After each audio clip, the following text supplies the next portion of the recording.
성도님들 안녕하십니까? 오늘은 예수님의 십자가 사건, 일주일 전 월요일에 일어났던 사건인 성전 정결에 관한 말씀을 준비하였습니다. 하나님의 말씀 마태복음 21장 12절부터 16절의 말씀입니다. 제가 읽도록 하겠습니다. 예수께서 성전에 들어가사 성전 안에서 매매하는 모든 사람들을 내쫓으시며 돈 바꾸는 사람들의 상과 비둘기 파는 사람들의 의자를 둘러 엎으시고 그들에게 이르시되 기록된 바 내 집은 기도하는 집이라 일컬음을 받으리라 하였거늘 너희는 강도의 소굴을 만드는도다 하시니라. 맹인과 저는 자들이 성전에서 예수께 나아오매 고쳐주시니 대제사장들과 서기관들이 예수께서 하시는 이상한 일과 또 성전에서 소리질러 호산나 다윗의 자손이여 하는 어린이들을 보고 노하여 예수께 말하되 그들이 하는 말을 듣느냐. 예수께서 이르시되 그렇다. 어린 아기와 젖먹이들의 입에서 나오는 찬미를 온전하게 하셨나이다 함을 너희가 읽어본 일이 없느냐 하시고, 성경에서 성전을 의미하는 바가 참으로 많은 것 같습니다. 성전은 예수님 그 자체를 의미하기도 하고요. 또 성전은 우리를 의미하기도 합니다. 또한 우리가 다니고 있는 이 별내교회를 의미하기도 합니다. 오늘 말씀에서 예수님께서는 성전을 집이라고 표현하시기도 하셨습니다. 오늘 말씀을 통하여 우리의 몸과 마음의 성전, 그리고 우리가 사랑하는 이 별내교회 성전, 그리고 우리의 가정의 성전을 향한 하나님의 깊은 뜻을 깨닫게 되기를 간절히 소망합니다. 예수님께서 성전을 정결하게 하신 이 사건은 요한복음 초반부와 마태복음 후반부에 나타나고 있습니다. 요한복음 초반부에 나타난 사건은 예수님의 봉사 초기에 나타나는 사건입니다. 또 마태복음과 마가복음, 누가복음에 나온 이 사건은 예수님의 십자가 직전에 일어난 사건입니다. 신학자들 가운데서 마태복음과 이 요한복음의 사건이 동일하다고 주장하는 신학자들도 있지만 우리 재림교회에서는 이것을 별개의 다른 사건이라고 보고 있습니다. 두 사건이 비슷하긴 하지만 더 강도가 센 것이 바로 오늘 저희가 살펴볼 2차 성전 정결 사건입니다. 예수님의 봉사 초기에 이 성전을 정결하게 하시며 경고하셨습니다. 그런데 3년의 시간이 지난 후에 그 성전의 모습은 더욱 악화되었습니다. 너무나 아름다운 이 성전의 겉모습과는 달리 그 안은 마치 가죽시장과 같았습니다. 짐승들의 울음소리와 이 동전들이 짤랑거리는 소리, 또 장사꾼들의 분노한 언쟁 소리가 뒤섞였으며 그 가운데에서는 성직자들의 음성도 들려왔습니다.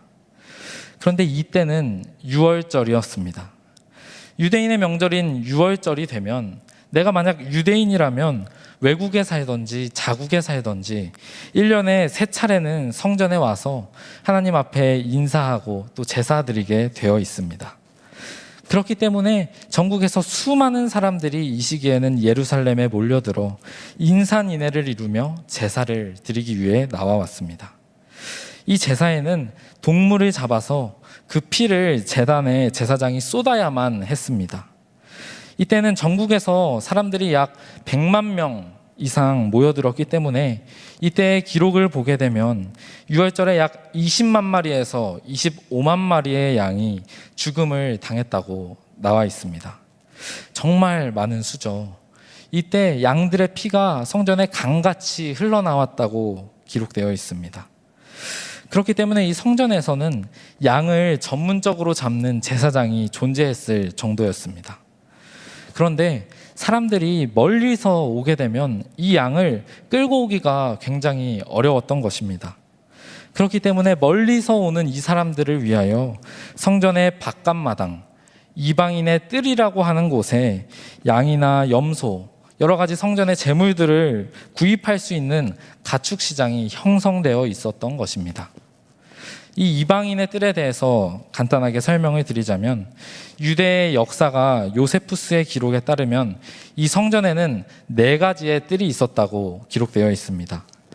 가장 바깥쪽에는 이방인의 뜰이 있었고, 세 번째 뜰에는 여인의 뜰, 두 번째 뜰에는 이스라엘의 뜰, 그리고 가장 안쪽에는 제사장의 뜰이 있었습니다. 성전에서 이방인, 유대인 여인, 유대인 남자, 대제사장 순으로 위계를 정하고 있었던 것입니다. 그래서 만약 이 이방인들이 몰래 그 안쪽의 뜰로 들어갔다가 적발하게 되면 그 대가는 죽음으로 갚았어야 했습니다. 그만큼 철저하게 이 이방인들에 대해서 부정하게 생각을 했던 것입니다. 그리고 또한 이 바깥 이방인의 뜰에는 죄인들과 병자들이 머물렀던 곳입니다. 이스라엘에서 부정하다고 생각되는 사람들이 하나님 앞에 나와 기도할 수 있는 유일한 장소가 바로 이 이방인의 뜰이었습니다. 바로 그곳에 제사장들이 시장터를 만든 것입니다. 그 시장판에는 수많은 악한 거래들이 이루어지고 있었습니다. 자신의 사리사욕을 챙기기 위하여 이방인들의 유일했던 예배의 공간은 점유당하고 말았습니다. 성전 맨 바깥 이방인의 뜰에서는 이런 악한 행위들을 하며 안쪽으로 갈수록 거룩해지는 모습들이 옛날 성전의 실제적인 모습이었다는 것입니다. 우리의 모습은 어떻습니까? 교회에서의 모습이 아닌 우리 일상생활에서의 모습 말입니다. 우리는 교회에 온 시간보다 교회 밖에서 살아가는 시간이 훨씬 많이 있습니다. 오늘 우리에게 이방인은 어쩌면 나와 같이 일하는 직장 동료가 될 수도 있겠고요. 내 이웃이 될 수도 있고, 나와 마주치는 하나님을 모르는 모든 사람들이 우리에게 있어서 이방인들일 것입니다. 일주일 동안 이분들을 만나며 시간을 보내고 저희는 교회에 오게 됩니다. 사회라는 이 이방인의 뜰에서 우리는 어떤 모습으로 살아가고 있습니까? 또 우리의 가정은 어떻습니까? 밖에서 보여지는 것과 달리 가정에서의 나의 모습은 그리스도의 모본으로 살아가고 있습니까? 우리의 몸과 마음의 성전은 어떻습니까? 언제 어디서나 구별된 모습으로 살아가고 계십니까? 제 얘기를 잠깐 해드리겠습니다. 최근에 저는 같이 사는 이 룸메이트가 바뀌었습니다. 그동안 제가 많은 친구들과 같이 살아왔지만 이 친구는 조금 특별한 것 같습니다. 첫날 짐을 정리하고 이제 저는 설교를 작성하고 있는데 주방 쪽에서 이 친구가 한참을 안 나오는 것입니다. 그리고 1시간이 지나도 안 나와서 제가 무슨 일이 있나 하고 들어가 봤는데 이 친구가 주방을 깨끗하게 청소를 하고 있는 것입니다. 저는 거기서 굉장히 큰 감동을 느꼈습니다. 찌들어 있는 때들과 여러 정리되지 않은 미루어 두었던 수많은 짐들을 깔끔하게 치워준 것입니다. 이게 진짜 그리스도인의 모습이구나라는 것을 깨닫게 되었습니다. 이방인의 뜰에서나 그 안쪽의 뜰에서나 그곳은 같은 성전입니다. 똑같이 거룩해야 하며 누구나 올 수 있는 곳이 바로 성전이어야 합니다. 교회에서뿐만 아니라 일상생활에서의 그리스도인의 모습으로 살아가는 것이 이방인들이 하나님을 만나기 위한 유일한 기회일지도 모르겠습니다. 그리스도인의 삶을 통하여 수많은 우리 삶의 이방인들이 성전에 나아오게 되고 예배드리게 되기를 간절히 소망합니다. 또한 가정에서의 그리스도인의 모습을 통하여 그 가정이 기뻐 예배를 드리고 또 나 자신의 몸과 나의 마음속에 예수님의 자리를 내어드려 겉과 속이 같은 기도하는 걸어다니는 성전의 모습이 되었으면 좋겠습니다. 이 제물을 바치기 위해서는 엄격한 규정이 존재하였습니다. 하나님 앞에 드리는 제물은 흠이 있어서는 안 됐습니다. 맞습니다. 흠이 없는 제물은 하나님께서 너무나 사랑하는 우리 인간들을 위하여 보내주신 흠이 없는 예수님을 의미하는 것이었기 때문입니다. 그렇기에 이들이 바치는 모든 제물들에는 흠이 있어서는 안 되었습니다. 그래서 밖에서 제물을 가지고 들어올 때 이 제물을 아주 엄격하게 검사하였습니다. 기스가 조금이라도 있거나 혹은 이 양이 절뚝거리거나 한다면 이 제물은 적합하지 않다라는 통보를 받게 되었습니다. 그런데 성전에서 파는 제물의 경우 의심 없이 깨끗하고 완전한 제물로 인정되었습니다. 그러나 실제로 그걸 자세히 살펴보면 오히려 성전에서 파는 제물들이 흠이 있고 잘못된 제물일 경우가 더 많았습니다. 그러나 사람들은 까다로운 이 검열을 통과하기 위하여 어쩔 수 없이 성전에서 흠이 있는 제물을 구매하였고 제단에 바치게 되었습니다. 흠이 없는 제물을 바치는 이유, 곧 흠이 없는 삶을 사신 예수님의 상징성이 약화되는 것입니다. 또한 이 성전에서 파는 제물의 경우 그 가격이 굉장히 비쌌습니다. 이때 돈이 없어서 양이나 염소를 사지 못하는 사람들은 비둘기를 사서 바쳤습니다.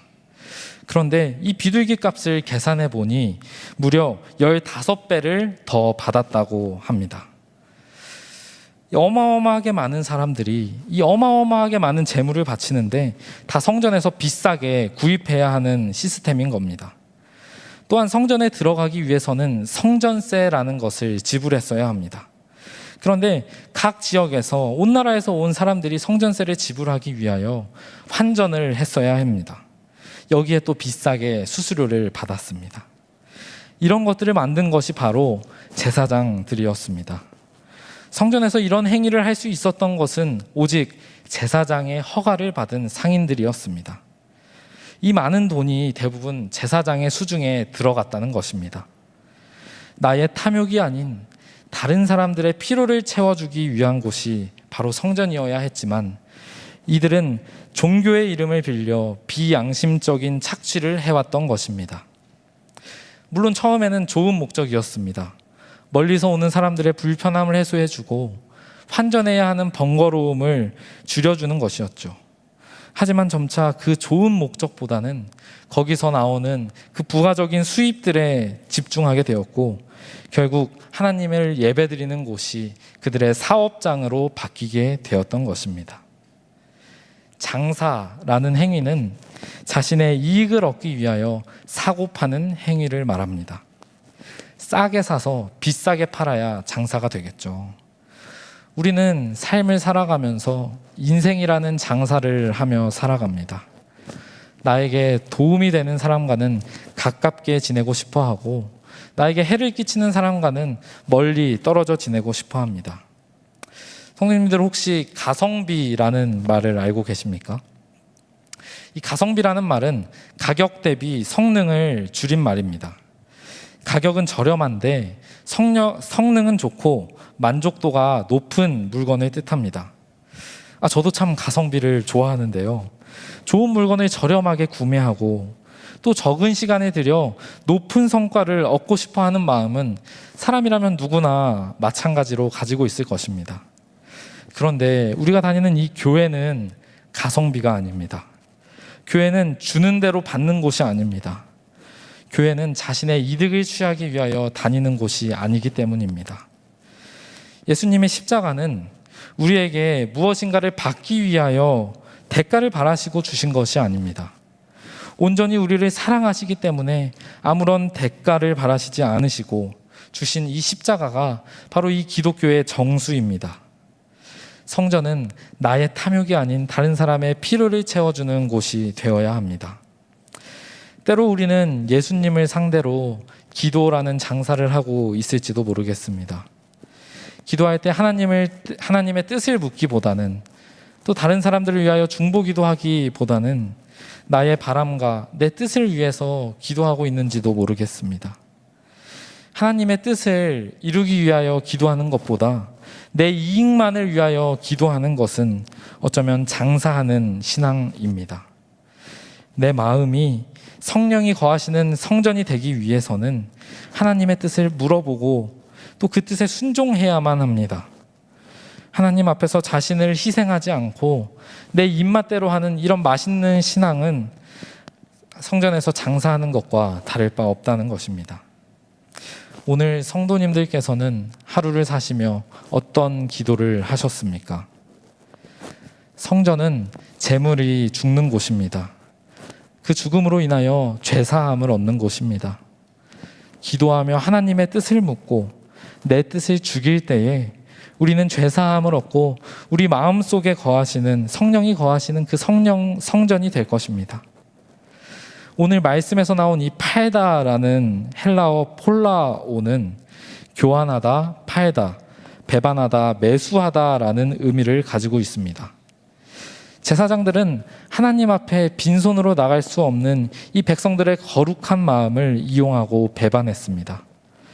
하나님을 예배하고 거룩한 일을 해야 하는 제사장들이 그 의무를 배반하고 돈에 매수되어서 이방인들을 몰아내고 자신의 주머니에 돈을 가득 채워나갔습니다. 예수님께서 유월절에 바라셨던 것은 죄 없는 동물들의 피로 인하여 우리가 지은 죄가 얼마나 무겁고 무서운 것인지를 알기를 바라셨으며, 그것이 바로 하나님의 사랑하는 아들 예수님의 피를 의미한다는 사실을 마음속에 단단히 각인시키기를 바라셨습니다.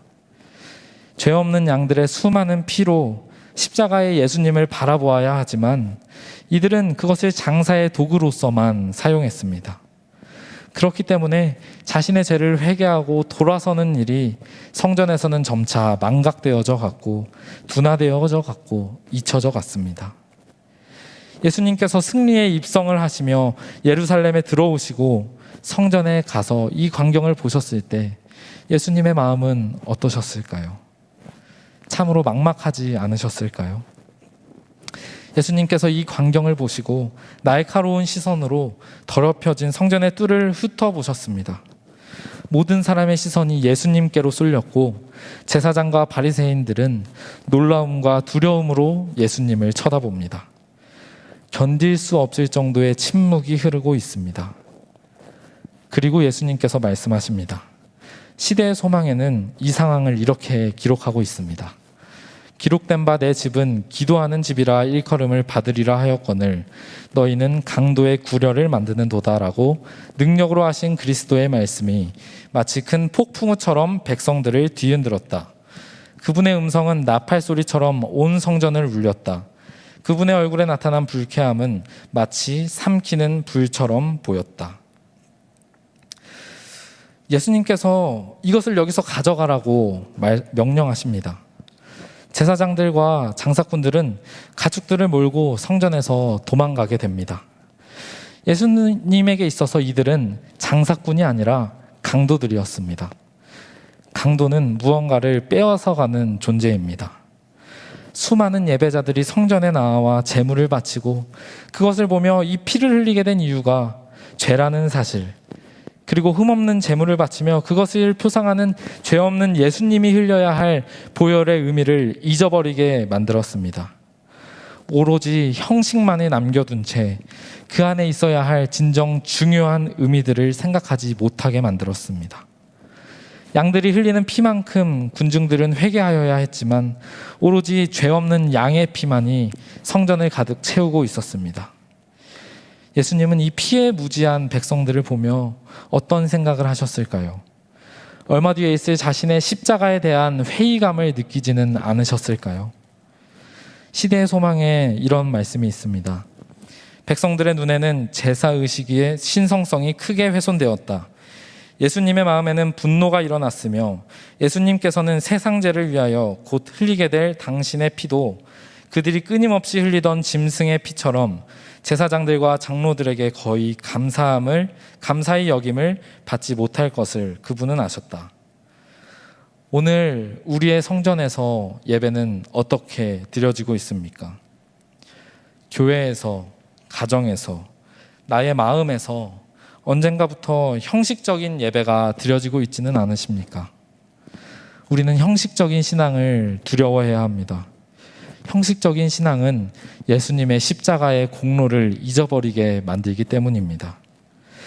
이사야 1장 11절을 보게 되면 너희가 드리는 제사를 안 받겠다. 너희가 지키는 안식일을 거절하겠다라고 하십니다. 그 이유는 제사, 곧 예배의 정신과는 다른 겉으로만 보여지는 형식적인 예배를 드렸기 때문입니다. 예배가 살아있게 되면 교회가 살고 가정이 살고 내가 살게 됩니다. 그렇기 때문에 진심으로 하나님 앞에 나아가 예배하는 것이 이 마음이 가장 소중한 것입니다. 이런 간절한 마음을 갖기 위하여 우리는 기도해야 합니다. 예수님께서 성전 정결을 어떻게 하셨습니까? 장사하는 사람들을 쫓아버리셨습니다. 이 사건들은 대제사장들의 건의에 도전한 것이고 유대인의 형식적인 제사를 거부한 것입니다. 그래서 이 성전 정결의 진짜 목적은 참된 예배와 성전 본연의 모습으로의 회복입니다. 이것을 예수님께서 추구하셨던 것입니다. 성도님들에게 있어 교회는 어떤 의미입니까? 예수님께서 성전을 정결하게 하신 이 사건을 생각하면 우리는 교회에 대해서 깊이 한번 생각해 볼 필요가 있습니다. 교회는 죄인이 오는 곳입니다. 죄인이기 때문에 하나님이 필요한 것입니다. 나에게 죄가 없다고 생각하게 되면 하나님을 필요로 하지 않게 됩니다. 내 죄를 하나님께서 보여주실 때 우리는 간절한 마음으로 하나님을 찾을 수 있게 될 것입니다. 마침내 장사하는 사람들을 쫓아내시고 예수님께서는 이 성전이 어떻게 활용되어야 하는지를 보여주십니다. 이 14절에 보면 예배드릴 곳이 없던 맹인들과 절름발이들이 예수님께 찾아오고 예수님은 그것을 고쳐주십니다. 성전에 방치되었던 이 병자들이 성전에서 예수님께 고침을 받고 예수님을 찬양합니다. 눈이 보이지 않고 다리를 절어 예수님께 가기 어려운 사람들이었지만 간절한 마음을 가지고 있을 때 예수님께서는 그들을 틀림없이 돌보아 주십니다. 진짜 맹인은 눈이 잘 보임에도 하나님을 보지 못하는 자들이며 진짜 절름발이는 두 다리를 가지고 있음에도 하나님께 나아가지 않는 자들입니다. 육적인 병자들은 예수님을 만나 찬양을 할 수 있게 되었고 영적인 병자들은 성전에서 쫓겨나게 되었습니다. 그리고 그곳에서는 일요일에 있었던 승리의 입성, 이때 들려온 호산나 찬송이 다시 울려 퍼지게 됩니다. 남자와 여자, 어린이들이 하나님을 진심으로 찬송하고 병고침을 받은 병자들은 너무나 기뻐서 뛰어다니며 찬양하는 것입니다. 진짜 교회의 모습을 회복한 것입니다. 그들의 찬양 소리가 성전을 가득 채우는 것을 이 제사장들과 서기관들이 보고 분노하게 됩니다. 시대의 소망에는 이렇게 기록되어 있습니다. 그들은 하나님의 집이 어린아이들의 발과 기쁨의 부르짖음으로 모독당하였다고 백성들에게 말하였다. 그러나 아무도 제사장의 말을 듣는 사람은 없었습니다. 군중들은 계속해서 환호하며 찬양합니다. 성전을 장사터로 여겼던 이 제사장들이 어린아이들의 찬양으로 하나님의 집이 모욕되었다고 하는 것은 정말 큰 모순이었습니다. 아무도 이 제사장의 말에 귀 기울이지 않자 이들은 결국 예수님을 죽여야겠다고 결정하게 됩니다. 예수님의 십자가 사건이 바로 이 성전 정결 사건으로 앞당겨지게 되는 것입니다. 예수님께서는 이런 찬양을 원하십니다. 어린아이와 같은 마음으로 순진하게 찬양하고 예배드리는 것, 이런 예배를 예수님께서 원하십니다. 우리가 예수님께서 바라시는 참된 예배자가 되기를 간절히 소망합니다. 말씀을 정리하겠습니다. 우리는 세상을 살아가며 나도 모르게 이방인들을 밀어내고 장사를 하며 인생을 살아가고 있는지도 모르겠습니다. 이방인들이 보았을 때 우리의 성전은 얼마나 아름답습니까? 신앙하는 사람들의 모습이 너무나 아름답습니다. 그런데 막상 그 속을 들여다보게 되면, 우리의 마음을 들여다보게 되면 그곳은 장사하는 곳, 나의 이익과 손해를 계산하여 행동하는 곳이 우리 마음일 수 있다는 것입니다. 예수님께서는 오늘 이 성전을 기도하는 집이라고 표현하셨습니다. 집은 주인이 말할 수 있는 것입니다. 오늘 우리의 성전의 주인은 누구입니까? 나의 가정과 나의 마음과 몸과 나의 교회의 주인은 누구입니까? 이 시간 만약 그 성전의 주인이 나였다면 그곳을 정결하게 청소함으로 가정과 마음과 교회가 만민이 기도하는 집, 곧 하나님의 성전이라 칭함받게 되기를 간절히 소망합니다. 마태복음 21장에서는 성전을 만드는 두 가지의 모습을 살펴볼 수 있습니다. 제사장들은 성전을 강도의 소굴로 만들었고 예수님께서는 이 성전을 이상한 일로 만들었다라고 기록되어 있습니다. 이 이상한이라는 단어는 다우마시아라는 단어로 놀라운, 비상한, 기이한, 찬송받을 만한 이라는 뜻을 가지고 있습니다. 예수님께서 육체의 병자들을 고치신 일뿐만 아니라 성전을 정결하게 하신 이 일이 기이하고 놀랍고 비상한 일이라는 것입니다. 이는 찬양받아 마땅한 일입니다. 이 두 가지의 모습 속에서 성도님들은 어떤 성전의 모습을 만들고 싶으십니까? 우리의 교회와 나의 가정과 나의 몸과 마음이 예수님의 방법대로 다른 사람을 도우며 진정으로 예배하는 성전이 되기를 바라며 말씀을 줄이도록 하겠습니다. 네, 지금은